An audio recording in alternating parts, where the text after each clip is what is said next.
सबके चेलावा मछरिया जरा बनाए पापी महाजा बनाए पापी बासी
यदि दुलारी बहनिया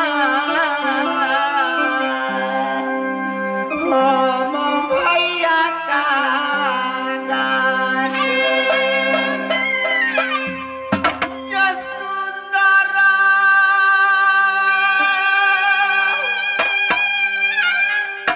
ये नाम कहती गौरस कमा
इस रात सोरी में मैं क्या सुनी, क्या देखी। आज से 12 बरस पहले, आज से 12 बरस पहले जब चाची देवला, मुनि आल्हा और बबुआ उदल को गोद में डालकर राज सोरी से निकली थी। वो बातें, बीती हुई बातें सुनकर याद कर कर कलेजा फटने लगती है कि कैसा वो दिन था। भादों की महीना, अंधेरी रात, टिप टिप बारिश बरस रहे थे, बिजली गरज रहे थे, बादल गरज रहे थे। ऐसा समय में एक चिड़िया भी अपना घोंसला छोड़कर कहीं नहीं जाती। ऐसे समय में चाची देवला रात सोरी छोड़कर निकल पड़ी। रात की अंधेरे में अर्धरात, हे चाची, जब तुम रात सोरी छोड़कर जा रही हो तो मैं किसकी आंचल की छाया में पलूंगी। मुझे भी अपने साथ ले चलो, मुझे नहीं रहना इस पाप की नगरी में। चाची देवला कही कि हे बेटी गौरा, इस दोनों बालक को ही पालना मेरे लिए बहुत मुश्किल होगा। मैं तुम्हें कैसे संभाल पाऊंगी। तुम खुशी खुशी इस रात सोरी में रहो। मेरी बातें ध्यान से सुनो जो मैं कह रही हूं तुमसे। चाची देवला मुझसे कही, बेटी तुम नित दिन जाना गंगा स्नान करने, पुरेन पात में चढ़ के स्नान करना, दीनानाथ को साक्षी रखना, इसके बाद अपनी राज सोरी में वापस आना। जिस दिन पुरेन की पात नदी गंगा में नजर नहीं आएगी, जमीन पकड़ लेगी, तुम समझ लेना दोनों बबुआ उदर और आल्हा का अंश इस संसार में फिर से लौट गया और जल्द ही राज सोरी में प्रवेश करेगा। ये बात कहकर चाची देवला राज सोरी छोड़कर चली गई। इसके बाद मैं नित दिन गंगा स्नान करने जाती हूँ, लेकिन आज सुबह सुबह में क्या देखी कि भैया जी के बंगले पर एक सीआईडी नाम का आदमी आया जो चाची देवला के बारे में सब कुछ बता रहा था। मैं छुपते छुपाते सारी बातें सीआईडी की सुन रही थी कि बबुआ उदल और बबुआ आल्हा 12 बरस के बाद राज सोरी में प्रवेश करने वाला है। हे मां जगदम्बा, हे दिनकर दीनानाथ, मैं तुमसे हाथ जोड़कर विनती करती हूँ, अगर आल्हा उदल राज सोरी में प्रवेश करेगा, सबसे पहला मुलाकात मुझे उससे करवाना, ताकि मैं राज सोरी की सारा भेद उसे बता सकूं और दोनों टुकड़ा भाई की रक्षा कर सकूं। इस समय मैं अपनी महल में जाकर दोनों भाभी हरिकंचन और कुलवंती से मिलती हूँ। दोनों को प्रेस करूंगी कि भाभी मेरे साथ गंगा स्नान चलो। गंगा स्नान जाएगी, नदी गंगा के किनारे कोई न कोई रूप में मुझे आल्हा उदल अवश्य मिलेगा और मैं उसे सारी रात सोरी की बात बताऊंगी। इस समय मैं अपनी दोनों भाभी हरिकंचन और कुलवंती की महल में जा रही हूँ।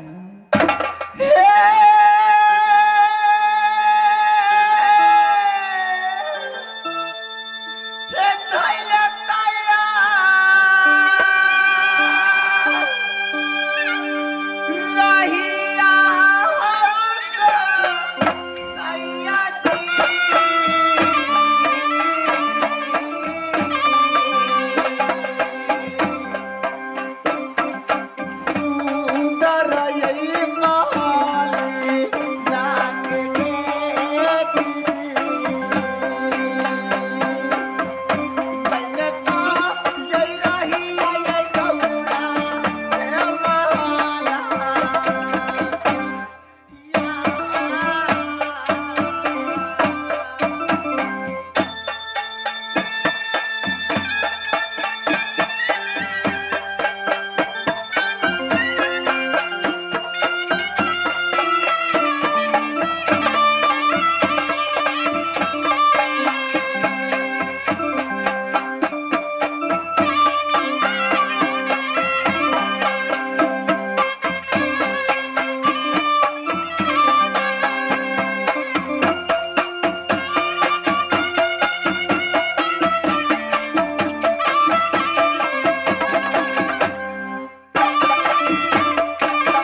क्या बात है, मुझसे नाराज हो भाभी? अरे ऐसी बात नहीं है नाना जी। देखो भाभी, आज मेरे दिल में एक तमन्ना जगी है कि मैं जाकर भाभी से बताऊंगी, वो मेरी बात अवश्य मानेगी। क्यों नहीं नाराज? देखो भाभी, आज मेरे दिल में ललसा है। मैं तो नित्य दिन जाती हूँ गंगा स्नान करने। सुबह 4 बजे उठती हूँ, गंगा स्नान करती हूँ, दीनानाथ को साक्षी रख के रात सोहली में वापस आती हूँ। लेकिन मेरे में दिल में ललसा लगी कि आज मैं अकेली नहीं, दोनों भाभी को साथ में नदी गंगा में ले जाऊंगी। जानती हो, क्यों नहीं जाऊंगी? इस संसार में गंगा ही एक ऐसा मूल आधार है जिसकी चरण स्पर्श से इंसान की सारी पापें धुल जाती है। भाभी, मेरी मानो तो चलो, नदी गंगा पे चलकर सब मिलकर स्नान करूंगी, दीनानाथ को साक्षी रख के फिर वहां से वापस आऊंगी। ठीक है, तुम्हारी मर्जी है। क्या तुम राजी हो? हाँ मैं राजी हूँ। क्या तुम भी राजी हो भाभी? हाँ मैं भी राजी हूँ, चलो। अच्छा तो ठीक है, जाला दिस चलिया ना, जाला दिस चलिया लाचा मिनिया गंगा जी के धारावा में आज रहे या।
दारू पीकर सो जाता है।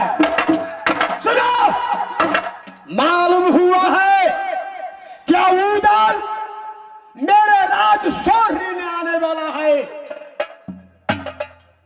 जाओ श्री नदी गंगा भर जाओ, जितनी रे नौका चलती गंगा में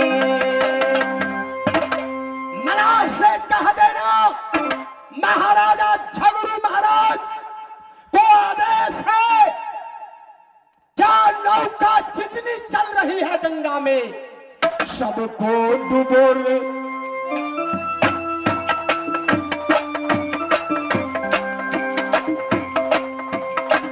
अरे चलेगी न नौका, नौका लाएगा।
लक्ष्मीदास ने डिगडिगिया पीट दो, जितनी लोहार पर ही है सबके कह दो, क्या महाराजा झगड़ू सिंह का आदेश है लड़ने के लिए तो बंदूक भाला अस्त्र शस्त्र तैयारी करने के लिए।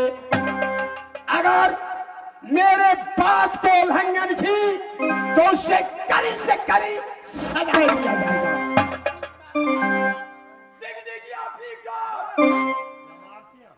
महाराज बोलो हम चमार से डिग्रिया पिटू महाराज। क्या बोला है? कहली हम चमार से डिग्रिया पिटू। चमार डिग्रिया पीटता है। आरामखोर चमार उस्ताद होते हैं, कलाकार होते हैं।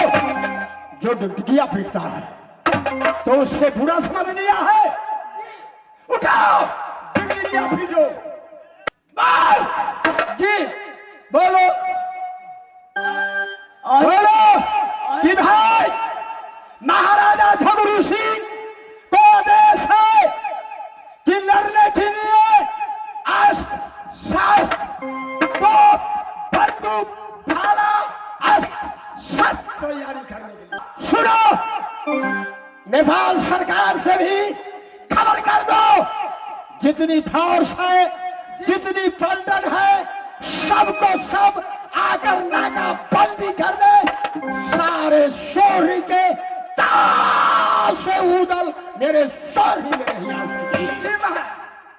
चैन के साथ चले पूजा हम सोहरी में, ये पूजा करेंगे मैया चंद के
अपनी तैयार रहो।